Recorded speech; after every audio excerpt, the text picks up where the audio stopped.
Welcome to Testimony Tuesday with Pastor Brent Oliver from Delphi First Assembly of God and Kokomo Southview Church.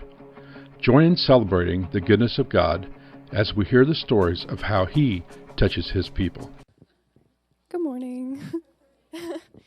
Hi, my name is Sarah Robinson, and I'm 17 years old. I'm from Cleveland, Ohio, but I most recently moved to South Carolina. I grew up in a very unstable home where my parents were divorced and addicts. This heavily influenced me as a child, having been left constantly by my mother and left alone with an intoxicated and paranoid father. My parents decided to get back together and get sober in March 2011. I thought this would mean that my life would become normal, but I was very wrong. We started to attend church, and I fell in love with the idea of God and got baptized, but I never really understood what it meant. When I was 10, my sister was sent away to residentials for suicide and rebellion, and at this point, I threw away my faith in God because He never seemed to help her. When she came home 3 years later, we quickly got into some bad stuff. Her and I would steal alcohol very often. When she grew uncomfortable doing this, I proceeded to do it on my own and had accumulated 40 empty bottles of vodka hidden under my bed in a period of 6 months. When I hit 14, my baby sister was born, which took all the attention away from me, so I took advantage of this and experimented with prescription medication, cough syrup, rubbing alcohol, and cigarettes. And with that attention from my parents, I went to Men Online. In February of 2019, my mother, sister, and I decided to leave my dad and go to a domestic violence shelter. In this time, my sister and I went into foster care, and our family experienced a lot of conflict. In May, my mother found us a home without my father. This became like heaven to me. There were no rules, repercussions, or God. I loved this way of living. Eventually, I entered into a toxic relationship and everything was faltering. I attempted suicide for the first time. A couple weeks after being discharged from the hospital, my parents made the difficult decision to send me to Teen Challenge.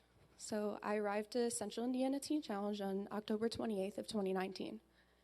I did not take this transition lightly, and I fought it for a very long time. I hated God, my family, and myself. In January of 2020, I gave my life to Christ. I assumed things would get easier then, but it didn't. Even though I knew Christ and I held the Christian title close, I still pushed His love and all help away. 9 months into my Teen Challenge program, I had another very serious suicide attempt. I hit rock bottom, and even after returning, I refused to surrender. And finally, a year into my program, I stopped fighting. This is very difficult for me because I had very little to build up on. But with Jesus and Teen Challenge on my side, I went forward anyway. I started very small.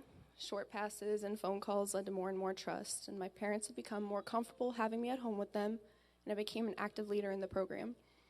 In the past 3 months, I've been able to fly to South Carolina for 4 passes, and I've finished high school a year early and planning to start college classes soon.